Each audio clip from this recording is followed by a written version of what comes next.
This is Pod Strangely Warmed, a place where we tell the good Methodist story, where we have conversations that invite followers of Jesus to seek after that loving, just, and free world that God imagines for us all, and have a little fun along the way. Hi, and welcome to Pod Strangely Warmed. I'm Daniel Hawkins, your host, and today we continue on our journey toward the horizon. I'm incredibly excited today to be joined by Bishop Rubén Sáenz. Bishop, this is your, seventh time on the podcast. Feels like it. I know. And hopefully that's not pain. No, it's all been good. It's all good. Okay. Yeah. Bishop Sáenz, we're thankful that you're here with us on the podcast as we make our journey toward the horizon. And Andy Lewis, we are thankful that you are here with us on the podcast. Yeah, thanks. If you are a true Methodist nerd, you know that Andy is the assistant to the bishop, or the A2B. The A2B. Now, as we get together in this podcast, we're going to give you a little time to tell us what is an A2B and what is that job and what does that mean? Because while we are a bunch of Methodist nerds generally on this podcast, I think that's a next level of internal conference dynamic to fully understand Andy's work and Andy's leadership within the annual conference. And so, but I'm thankful that you're here. Yeah, thanks for having me. We've been on this journey to the horizon. We've had the care and healing team in. We've had the communications team in. We've had multiplication team in and made all the math jokes that we're supposed to make in the midst of that. I'm thankful that y'all are here as we get closer and closer toward the Uniting Conference and move on this journey toward the horizon. As we get there, I think one of the things that's been a gift to me, and I hope a gift to many of us across the annual conference, as three conferences become one, is to be able to get to know the humans, the people, the pastors and the lay leaders across the unifying conferences, and know that that's a work that's starting now but will continue, right, for a number of years still going forward, right? We're still going to be getting to know people for a while. And so I want to begin today with giving folks a chance to get to know you a little better. Okay. Andy, I'm going to start with you because you brought into our studio. I did. Burnt orange. Talk to me about this. I mean, at least it's not purple, right? It's not the TCU Horned Frogs, but talk to me about this burnt orange that you have brought into the studio. Yeah, well, I went to undergrad at the University of Texas at Austin, graduated in 1995, had a great time there. My oldest son actually also attended UT and graduated a couple of years back. And so, burnt orange is strong in our family. And of course, this week, we're ranked number 1. So I thought I got to represent today. You do. Now, what is your opinion on the Arch Manning, Quinn Ewers potential quarterback controversy, depending on? I love Arch's potential. He's obviously talented, but I think we need Quinn Ewers to see us through this year if we're going to come out on top. Okay. Yeah. How much trouble have you given Joy Dister Dominguez since the Michigan-Texas game? Yeah, not nearly as much as I should have. Okay. I missed an opportunity there. Right. There's still time, right? You can come alongside her and say, Joy, I've given you a couple of weeks to grieve now. Let's talk about that game. Right. What else did you bring? You've got 2 cups, right? We've got burnt orange and we've got something else. Yeah, I brought a tea mug that my family gave me that captures some things about me. So it says, "May the forest be with you." So I love the mountains. I love hiking. But I also grew up a Star Wars nerd. And so it's a wonderful combo of those 2 things. That says a lot about me. Hey, that's awesome. I love that. The mountains are a beautiful place, right? There's nothing like that fresh mountain air and I'm a summer mountains guy rather than a winter, skiing and I don't get along. There comes a point when your center of gravity is so high that it doesn't work very well. You're at a disadvantage. It's a disadvantage, right? Stopping on purpose becomes difficult. Right. But anyway, thanks, Andy. That's great. Just tuck and roll. Absolutely. Absolutely. Bishop, when you're out in creation, right? Derek Jacobs last week on the podcast said that he's got to be at the beach. He's a beach guy, right? Andy's a forest and a mountains guy. When you're out in the middle of creation, experiencing the gift that God has given us, where do you like to be? The water. The water. Yeah. Okay. Yeah, I like to be in the water, on a beach, maybe doing a little bit of fishing. Okay. Yeah, just letting the waves roll in and see what I can catch. There you go. And then just catch and release. And I can spend hours, whenever Maya and I go somewhere. We like to go to South Padre. Okay. And I'll get out into the first sandbar and just cast and fish. And even if I don't catch anything, it's just extremely relaxing to have the water come in. Very good. What's your best fishing story? Right, everybody's got you can't catch all that often without having a fishing story. The one that got away, the one that started this big and grew this big. What's your fishing story? There's many. My best fishing story is about the fish we never caught. Yeah. So we were on a trip to Port Aransas, and I had heard about this special place where the brackish water, the water became brackish with the salt and the fresh water mixing, and so there were supposed to be large redfish there.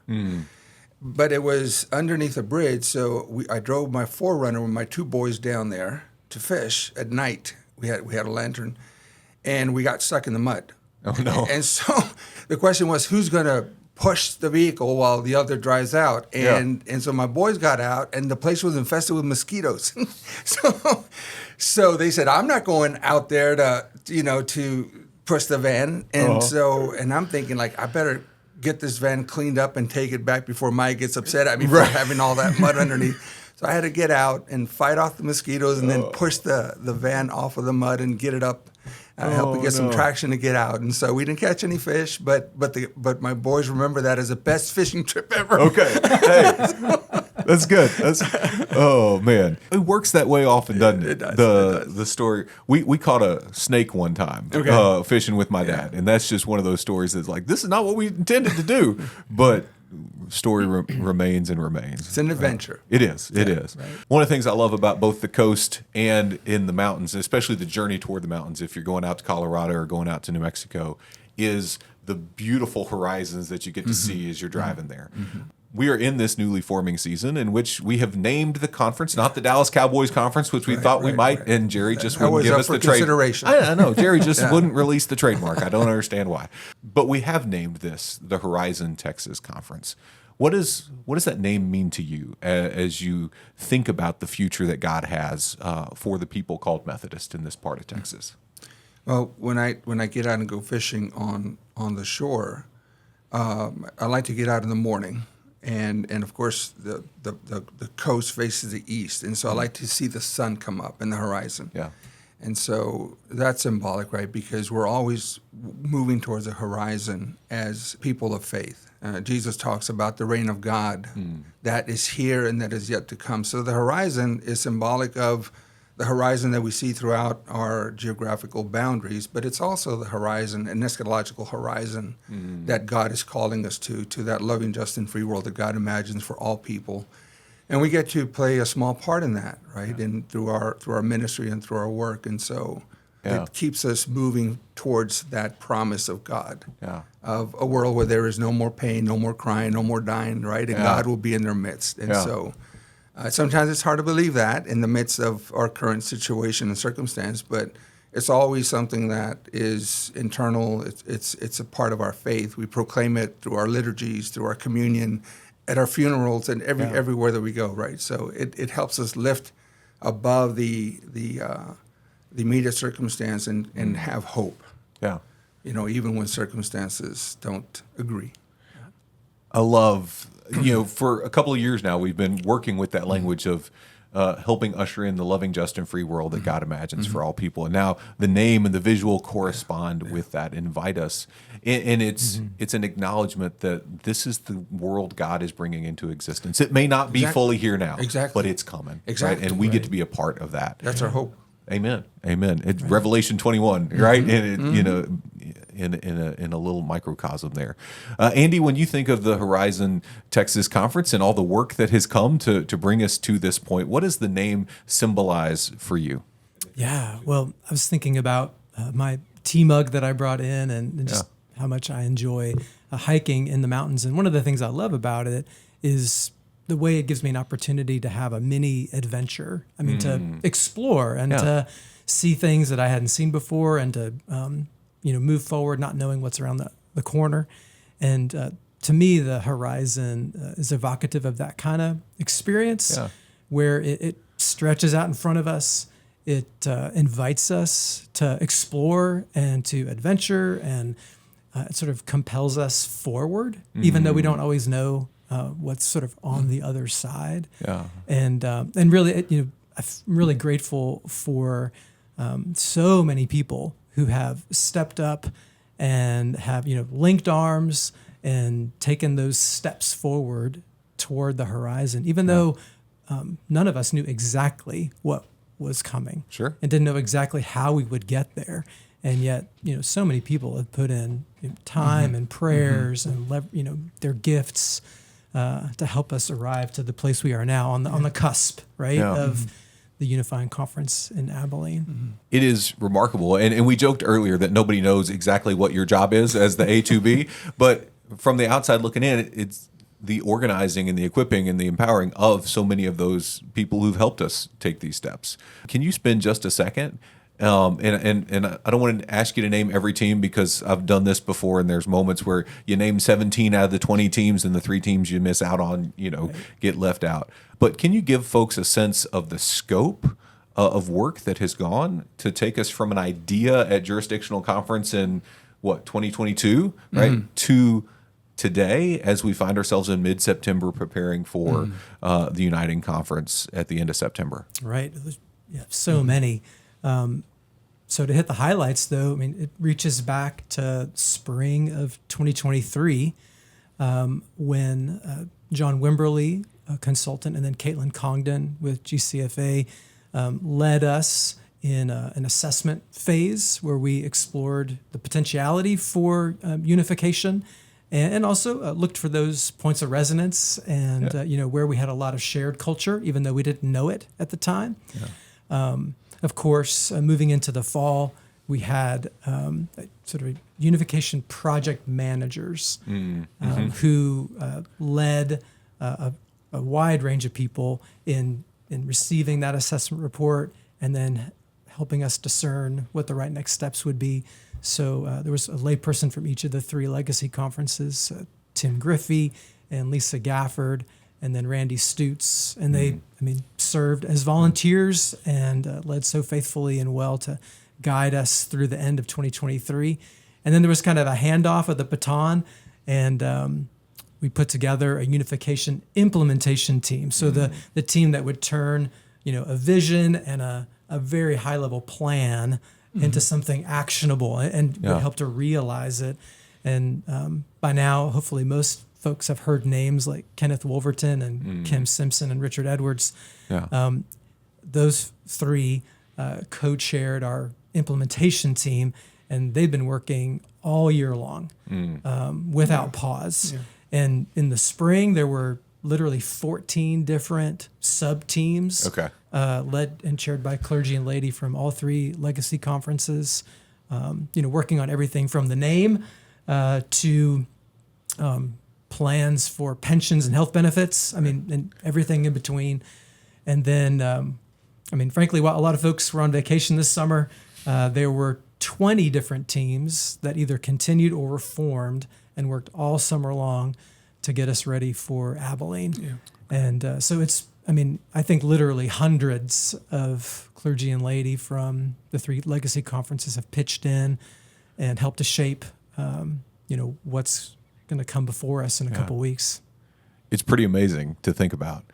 Bishop, we spent some time after annual conference and then at jurisdictional conference as well, as kind of these things have stepped toward from being a vision to a reality that is here in our midst. As you think about the work that has gone into this, your work, your leadership, as well as the hundreds of folks from across the 3 legacy conferences, how does it feel to be this close to the Uniting Annual Conference today? The feeling is indescribable. To see a group of people who, many of them did not know each other, come together to work on a task with a common purpose and a common mission and vision and timelines and meet those timelines is a testament of what we can do when we work together. And it's one thing to have a couple of individuals or a small task force working together, but when you have 14 different groups or 20 now coordinated and organized, and each of them doing their part and then bringing together their piece to form the organizational plan and get us ready for this moment, it's a God thing. I know that God's spirit and hope has been deeply embedded in the hearts and minds of all who participate, and everybody has an ownership in making the Horizon Texas Conference a model of ministry and resurgence and resiliency as we move forward after all that we've been through. And so I'm excited about not just the work that has occurred up until this point, but what's ahead of us. Yeah, and I anticipate seeing much more of that organized collaboration so that we can increase our missional impact in the world and change people's lives for Christ. Amen. You mentioned what is before us. Yeah. You've been down this road before, right? For most of us, this is our first time through an annual conference unification process. And so our focus has largely been, and I think rightfully to this point, been on getting to the unification point, right? What do you think about when you think about what lies ahead for the next 6 months, 18 months, 5 years of the Horizon Texas Conference, and thinking through from your experience in the Great Plains and those 3 conference cultures becoming one, and that multiplication of impact that you talked about? What do you think about going forward? When I was a member of the Rio Grande Conference, I was in a Blue Ribbon Commission to unify the Rio Grande and the Southwest Texas Conference into the Rio Texas Conference. Okay. And so part of the work was getting us to the point of decision when the conferences voted to become the Rio Texas Conference, right, with the approval of the jurisdictional conference. But then the work really begins, because now you have to keep people connected and help people develop a sense of identity, and also establish a new culture as to how we will function and behave as a new annual conference. Our responsibility is to ensure a good future, right, for the next generations. This is what this is all about. This is not about us. This is about ensuring a good future for the next generation of United Methodist witness and ministry throughout this area and beyond, right? The second thing is we need to equip our clergy and our laity with the latest skills to do ministry in a world that has rapidly changed right before our very eyes. Many of us were equipped to do ministry for an era that is bygone. And so our ability to reskill and retool and continuously learn how to speak about our faith to different generations is going to become important. So we have to prepare ourselves for that, and then look at strategies that we can implement and execute that'll help us get to a robust and vital, and not just a sustainable annual conference, but a flourishing annual conference. And so part of our role is to provide strategies for the churches, and then the equipping and the training to help execute those strategies to move forward. And we have 5 strategies. Multiply Jesus followers. We don't want to add, we want to multiply. Yeah. We want to champion children and youth. We want to maximize Christ's care and healing. We want to pursue and embrace diversity, because we do have a very diverse mission field in all types of sectors and areas. And then, of course, we want to tell our story. And so it's in practicing and committing ourselves to these practices that we will be able to create a new culture and organize and align ourselves around those strategic priorities so that we can help the conference flourish. Again, not for ourselves, but for the generations to come. And then the last one is, how do we mitigate loss? We've been through a season of loss. And loss is in any organization is never good, right? And so how can we not lose but continue to gain? Because there is opportunity for us to share our understanding of how the Christian faith is lived out through our United Methodist tradition. I think we have a very robust understanding of the love and the grace of God. And also we have a very realistic understanding of humanity and all of our failings. And when we put our anthropology and our theology together and God's means of grace, there's hope for people. And we also have the tools to give people the ability to be faithful in a very different, rapidly changing and complex world. And so as we set out to promote this and to share it and to proclaim it, I think people are going to want to be a part of who we are as a movement. And I'm very hopeful about the future of the Horizon Texas Conference. And I think people are ready to take that next step.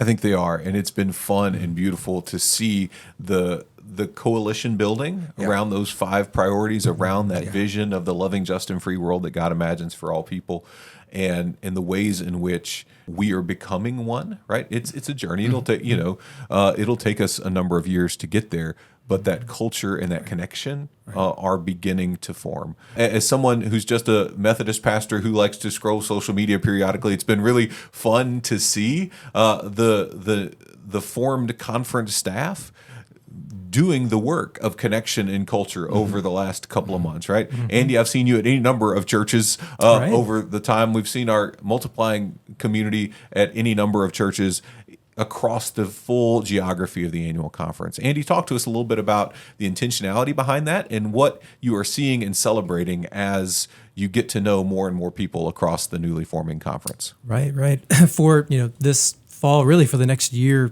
or two, one of the major goals for me personally in my role is to be in the churches and to experience the ministry of the clergy and the laity, especially the churches, coming from the Central Texas and the Northwest Texas conferences.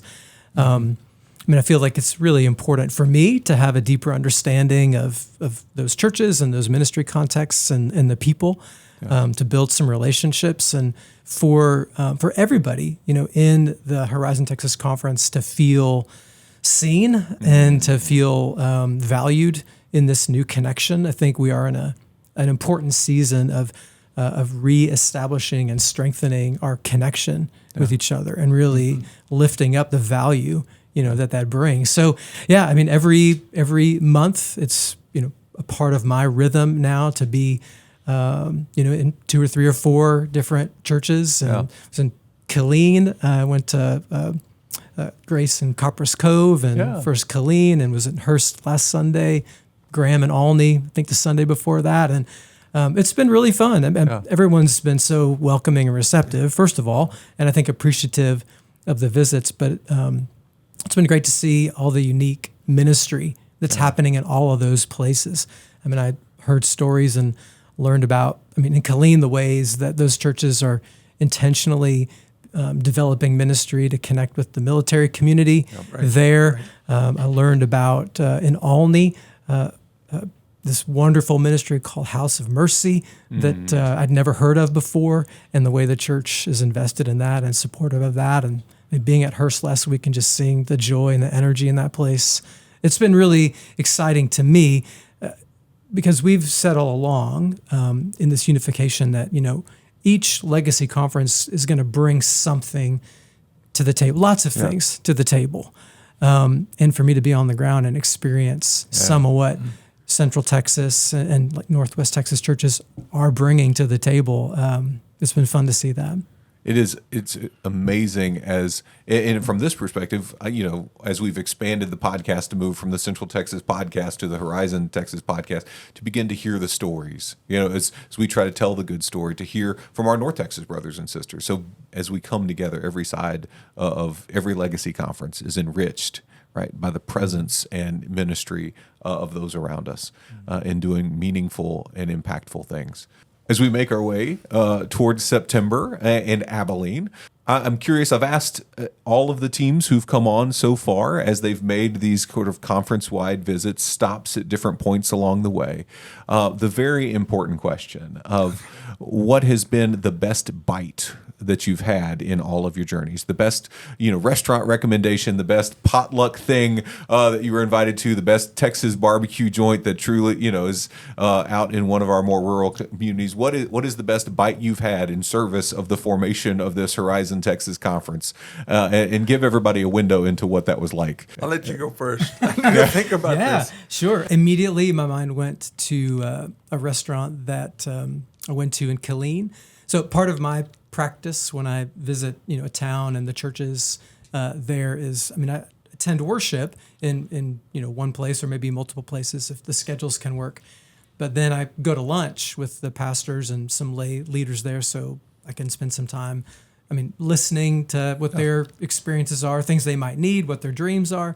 And in Killeen, we went to a restaurant called Sarabella. So it was an Italian place, and the food was delicious, and it was a great setting. Okay. So if you're in Killeen, Copperas Cove area, Cerebella is a high recommendation. What'd you have? I had sort of a pasta trio, so a little Okay. manicotti, a little baked ziti, some things like that. Okay. Yeah. A little bit of everything. Yeah. Very good. And after a long morning of worship, I was hungry, so it hit the spot. It's fair enough. Fair enough. Bishop, how about you?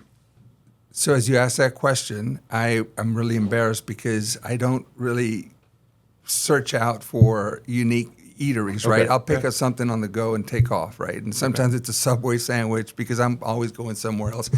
But I can't remember the specific name of the place, but in Lubbock, I had some barbecue. I do look for barbecue restaurants, right? And Yeah. So, Oh, yeah. And so I will stop at as many barbecue restaurants and have some brisket. Okay. You know, if I can find it. But I've eaten at several brisket places throughout. I mean, the one I particularly like is Himes here in Fort Worth. Okay, And, sure. you know, when I'm in the area, I like to eat there. And I haven't tried Goldie's yet, but Okay. in Panther Barbecue also here up the street, it has some good barbecue too. So if I'm in the Fort Worth area, I like to frequent those restaurants and, you know, as often as I can. So. Very good. Yeah. If you ever end up back at Glen Lake Camp, you know, for something, Hammond's Barbecue in Glen Rose is A+ as well. So it's really good. Bishop, as we come to the end, I'm going to ask you two questions, and you can take them in whichever order you want. Okay. First is if people hear nothing else, what do you want them to hear? And then next is, what was it like to throw out the first pitch at the Rangers game? So maybe we'll start there. Let's start with the Rangers game. That had to be an amazing experience. Tell us what that was like. It was an amazing experience. I mean, going down to the ground level and standing out, you know, at the field level and watching the players run and warm up was exciting. Of course, Maya was with me, and it was a surreal, you know, to walk out onto the field. Because normally we sit up in the third level, you know, and just kind of watching. It's a different perspective down there. Looking at the game to the jumbotrons. But when I got on the mound, I was surprised that it wasn't all dirt, right? It was a composite of dirt and some other type of artificial material. And then my thought was like, I just got to get over the plate. I got to get over the plate. Whatever happens, just get over the plate. Don't skip it. Yeah. Yeah, don't skip it. And when I walked out there, the cheer of the crowd was very loud. Yeah. I guess because I was at the center and the sound was coming from both sides, as opposed to when you're a fan, you know, You're only projecting here. this Yeah. way. I said, wow, there's a lot of Methodists here tonight. But the most exciting part of that whole evening was just to fellowship with all of the United Methodists who went out there and were loud and proud to be United Methodists. And so that was an amazing experience. The ball was a little bit small, and so I have very large hands, so it was hard to grip. And so I was just worried about holding on to it and not, you know, getting it across. But I managed to do that. The catcher, who was the first base coach, said, you know, you had some movement on the ball. I said, that's exactly right. I was trying to throw a slider. It started out high and ended out low at the corner. Drop it in. Right? Yeah. Oh, that's good. Now, moment of confession. Right. How many practice pitches did you throw in advance of throwing out the first pitch at home in the weeks Several. coming So up? my Okay. grandson, Angel, is a catcher. Okay. And so he's 10 years old. And I was, you know, practicing with him when I was home for the summer in Wesco for the summer, and I practiced with him the day before because they all came to see Grandpa throw out the first pitch. Yeah. So my arm was already sore, you know, from all that. But you know what? You know what I found out? That 60 feet and 6 inches is a long ways. Yeah. And just to think that those pitchers will put it at 80, 90, 95, 100, 103 miles an hour, you know, when the time it gets to the plate, that's a lot of skill and power and speed. Well, and putting it in a and then 4-inch controlling square it. window. Yeah, it's crazy. Yeah. It is remarkable. So we were so glad to be there and to be a part of it. I know, Andy, we got to talk a little bit that day. It was such a gift to see the United Methodists coming together in that place to celebrate our identity as United Methodist Christians, to celebrate you in this moment in your life that I think is really cool as a sports guy myself. I wonder, as we look forward now, Unifying Conference is in a couple of days. Right. The work continues far after that. If folks have managed to skip their way through the episode to this point and only hear one thing today, Bishop, what would you want them to take home about where we are and where God is leading us? We're going to be better together. We're going to be better together. We're going to be more creative. We're going to be more innovative. We're going to have more impact in the community. We're going to encourage one another. I received an email from a pastor yesterday, because every morning we receive notes for a new day from Monday through Friday. And so I make it a habit of sending the pastors the notes saying, hey, I prayed for you today. It helps me focus on 4 pastors. And this one pastor said, it's been a particularly tough week. But when I was featured on Notes for the New Day, I got prayers from all over the conference, from pastors I knew and lady I knew to those that I didn't know from the other conferences, and then she said, I can already start to appreciate how we're going to help encourage and move forward as a united conference, as a Horizon Texas Conference into the future, and how God is going to use us to expand and enhance the ministry of Christ throughout every nook and cranny of the annual conference and beyond, so the people's lives can be transformed and the world may know who Christ is. Amen. So, yeah. Amen. We're going to be all right. We're going to be all right, and we will be better together. Because the Lord's got this. Amen. Bishop, thank you so much. Andy, thank you so much. Yeah, thanks. And thank you for being with us today on Pod Strangely Warmed. Until next time, I'm Daniel Hawkins.